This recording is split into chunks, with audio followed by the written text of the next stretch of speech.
성경의 큰 미스터리 중 하나는 하나님이 아담과 이브를 창조하신 천국의 땅, 에덴 동산의 위치입니다.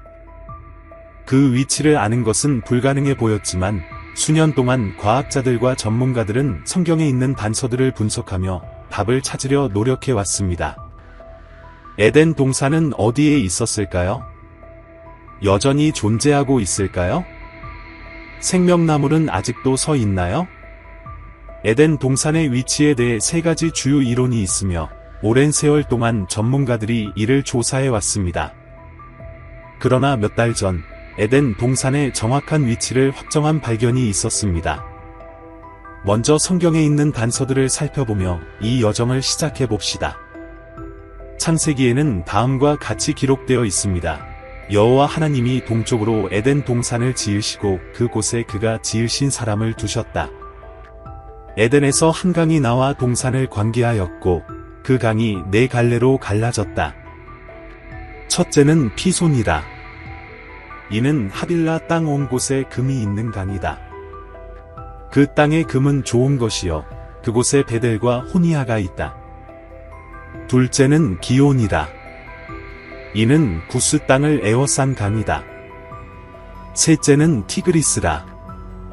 이는 아시리아의 동편으로 흐르는 강이다. 넷째는 유프라테스라. 창세기 2장. 이 구절은 세 가지 주요 단서를 제공합니다. 첫 번째는 에덴에서 나온 큰 강이 네 갈래로 갈라진다는 점으로 이는 독특한 숨은 지형으로 위치를 식별할 수 있음을 시사합니다. 두 번째 단서는 두 갈래의 이름입니다. 티그리스 강과 유프라테스 강은 오늘날에도 잘 알려진 이름으로 지리적 단서를 제공합니다. 티그리스와 유프라테스는 현재의 이라크 메소포타미아 지역에 위치해 있습니다. 그러나 피손과 기온 강의 정확한 위치는 불확실하여 에덴 동산의 위치에 대한 세 가지 이론이 나오게 되었습니다. 세 번째 단서는 자연 자원이 풍부한 지역에 대한 언급입니다. 피손이 흐르는 땅은 금과 베델, 호니아와 같은 귀중한 자원이 풍부하다고 언급되어 있습니다. 이는 천연 자원이 풍부한 지역을 가리킬 수 있지만 하빌라의 구체적인 위치는 논란의 대상이 되어 왔습니다. 이 단서들로 특정 지역을 탐험할 수 있을 것 같지만 실제로는 터키 남부, 아르메니아, 심지어 북아프리카나 페르시아만 근처 등 다양한 지역을 가리킬 수 있습니다. 그러나 성경에는 또 다른 단서가 있습니다. 바로 에덴 동산이라는 이름 자체입니다. 히브리어 단어 파르데스, 파어즈즈는 천국을 의미하며 정원을 뜻합니다. 겐 에덴, 겐 이던 이라는 복합어는 창세기 2장에서 천국과 지상의 낙원을 모두 정의하는 데 사용되었습니다.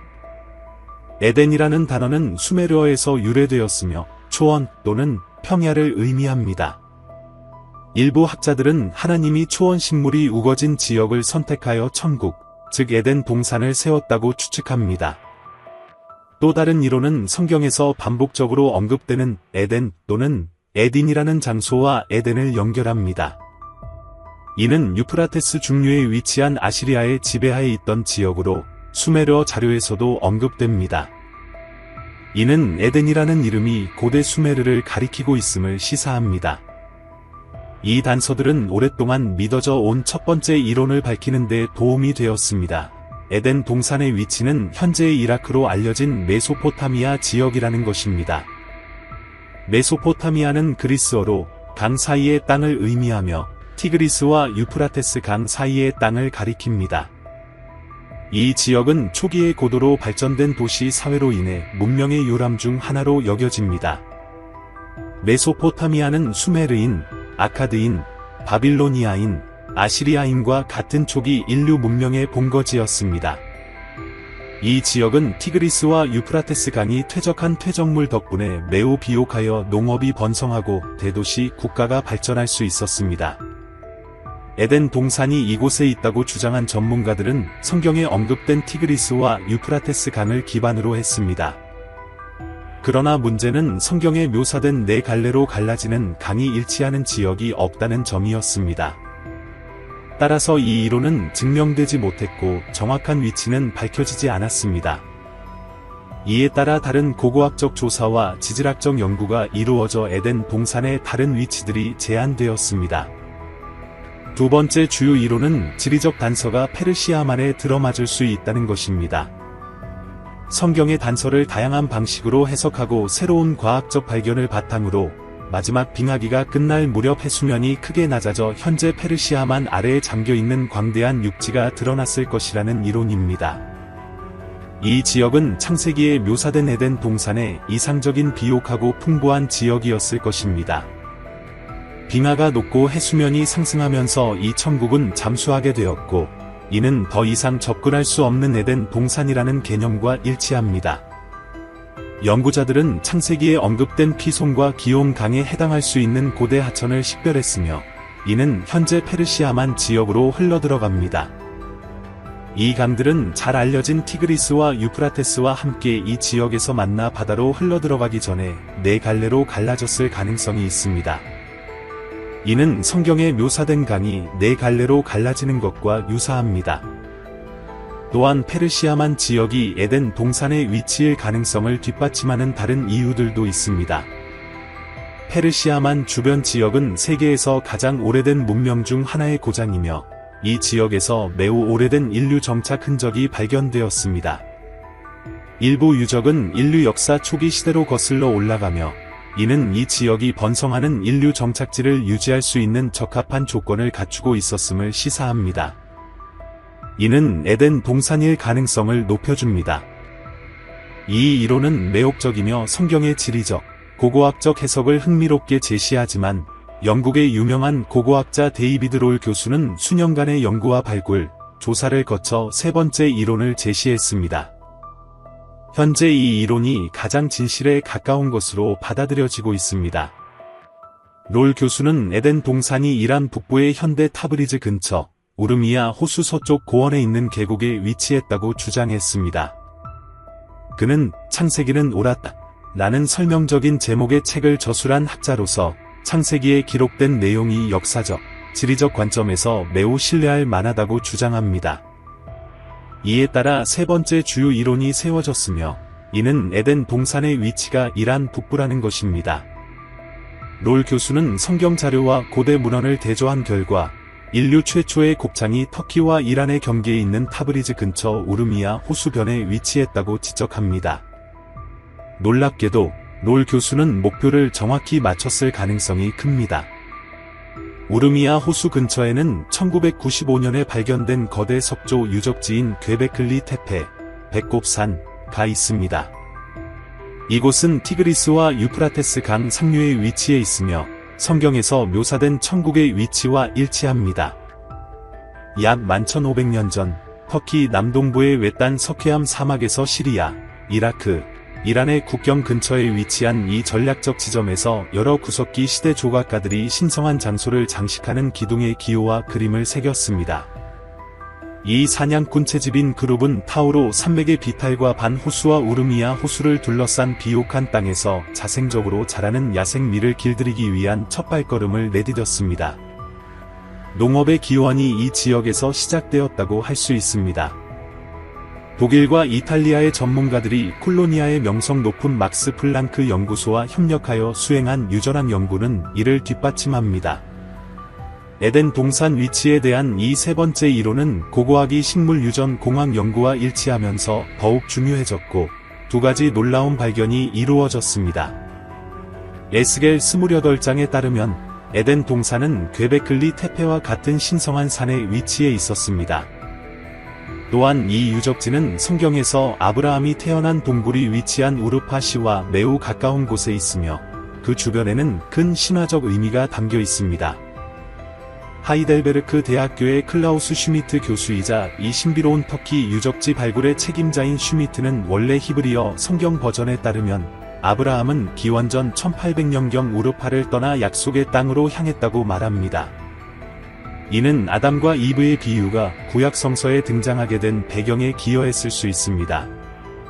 10만 년이 넘는 빙하기가 끝난 후 유라시아의 온화한 바람이 메소포타미아 고원 지역을 다시 불어왔고, 이는 괴베클리 테페를 둘러싼 들판의 완만한 언덕에 꽃이 피는 것을 가능하게 했습니다.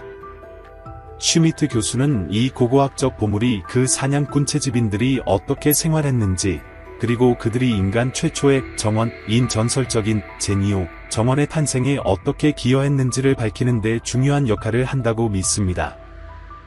괴베클리 테페의 발굴은 큰 의문점을 제기합니다. 그 중 하나는 이 유적의 연대입니다. 이 유적은 신석기 혁명보다 약 1000년 먼저 건설된 것으로 밝혀졌습니다. 현재 우리는 괴베클리 테페 유적이 고대의 돌과 흙으로 이루어진 여리고 유적보다 1000년 먼저 건설되었음을 알고 있으며, 이는 괴베클리 테페 유적이 여리고가 가장 오래된 유적지로 여겨졌던 기존의 인식을 뒤엎었습니다. 이 구석기 시대의 원시 신전은 약 3m 높이의 T자 형태의 여러 기둥으로 구성되어 있으며, 이는 정상의 암석에서 하나의 덩어리로 굴착되었습니다. 다듬어진 표면에는 여우, 가젤, 오리, 학, 멧돼지, 사자의 동물 형상이 새겨진 부조가 있습니다. 또 다른 놀라운 점은 신전 중앙에 약 6m 높이의 2개의 더 큰 기둥이 있는데, 이는 해독할 수 없는 상형 문자로 덮여 있습니다. 이 발견은 그 거주자들이 내세를 생각하고 그들의 신념을 다음 세대에 전하려는 억제할 수 없는 필요성을 느꼈음을 드러냅니다. 슈미트 교수는 괴베클리 테페가 죽은 자들을 숭배하는 거대한 신성한 공간이었다고 믿습니다. 그 내부에서는 가정용 도구의 흔적이나 내장 흔적이 발견되지 않았기 때문입니다. 그곳에서는 제사장들이 큰 모닥불 주위에 모여 조상들을 기리는 의식을 집행했다고 슈미트 교수는 말합니다. 하지만 더욱 놀라운 발견은 터키의 하라란 대학 고고학자들이 몇 년 전에 발굴한 발리클리고르 유적지의 성스러운 동굴에서 발견된 지금까지 발견된 가장 오래된 동상입니다. 이 동상은 아브라함의 탄생을 전통적으로 위치시킨 우르파시의 동굴에서 발견되었습니다. 이 동상은 남성이 자신의 생식기를 손으로 잡고 있는 모습을 보여주며, 괴베클리 테페 신전이 건설되기 약 1000년 전에 조각되었습니다. 21세기 관람객을 똑바로 응시하는 흑요석 눈을 가진 이 원시적인 형상은 원시 번식의 신을 나타낼 수 있습니다. 신성한 언덕 주변에 모인 사람들은 현재 터키 노동당 쿠르드스탄 PTK의 게릴라 은신처로 사용되는 현재의 바위 투성이 지형과는 매우 다른 거친 지역에서 가젤과 다른 동물을 사냥했습니다. 괴베클리 테페의 사냥꾼들은 동물로부터 보호하기 위해 광범위한 곡물 초원을 울타리로 둘러싸는 방법을 배웠습니다. 이 원시적인 자연 정원은 신석기 혁명에 배하였을 수 있으며, 또는 창세기에 묘사된 전설적인 낙원에 배하였을 수 있습니다. 영국의 이집트 학자 데이비드 롤은 그의 저서 전설, 레전드에서 괴베클리 테페에서 그 정원이 우르미아 호수 근처에 있었으며, 이곳에서 발리클리고르 동상을 조각한 예술가의 후손들이 야생미를 재배하는 방법을 발견했다고 주장합니다. 흥미롭게도 그 장소 근처에서는 기원전 8000년경으로 거슬러 올라가는 점토 인형들이 발견되었습니다. 그때 여호와 하나님이 흙으로 사람을 빚으시고 그의 코에 생기를 불어넣으셨다. 일부 고고학자들은 이 구약 성서의 구절이 상부 메소포타미아의 점토 산업과 유사한 점이 있다고 의심합니다. 데이비드 롤은 성경이 인류의 새벽이 어떻게 일어났는지를 밝히는 신뢰할 만한 데이터를 제공하며, 이는 창조에 관한 성경의 역사를 새로운 시각으로 열어준다고 주장합니다. 한번 천국이 창조되자 여호와께서 그 사람을 데려다가 에덴 동산에 두어 그것을 경작하고 지키게 하셨다. 그의 제안이 논란의 여지가 있지만, 창세기의 몇몇 비유는 이라크와 이란, 시리아, 팔레스타인, 이집트를 아우르는 비옥 초승달 지역에 위치한 반 호수와 우르미아 호수를 둘러싼 들판에서 수천 년 전에 일어난 실제 사건들과 유사한 점이 있습니다. 롤 교수는 성경의 천국이 물의 샘이 가득한 이상적인 정원이라고 언급하며, 흥미롭게도 괴베클리 테페 유적지와 매우 가까운 타우로 산맥에서는 10개 이상의 강이 흘러나온다고 말합니다. 그 지역을 흐르는 아라스 강은 7세기 이슬람 침공 이전에 롤 교수가 발견한 바와 같이 가운, 곤, 기오나라스, 기어너라스로 알려져 있었습니다. 그 강이 존재하나요? 롤 교수는 그의 저서에서 피손은 히브리어, 위손, 와이선의 변형으로 지역의 땅을 관계하는 대수층의 이름과 매우 유사하다고 주장합니다. 하지만 롤 교수는 또 다른 발견을 했습니다. 그것은 녹디 마을로 가인이 아벨을 죽인 후 추방된 노드의 땅일 수 있습니다. 롤 교수에 따르면 노드의 위치는 창세기에 기록된 가인이 여호와 앞에 나와 에덴 동산 동쪽에 있는 노드 땅에 거주했다는 내용과 완벽하게 일치합니다. 더욱이 롤 교수는 대홍수 후 노아의 방주가 도착한 장소를 아라랏 산이 아닌 반 호수 남쪽에 위치한 유디드 다그, 조디드 데그, 라는 산으로 확인하려고 시도합니다.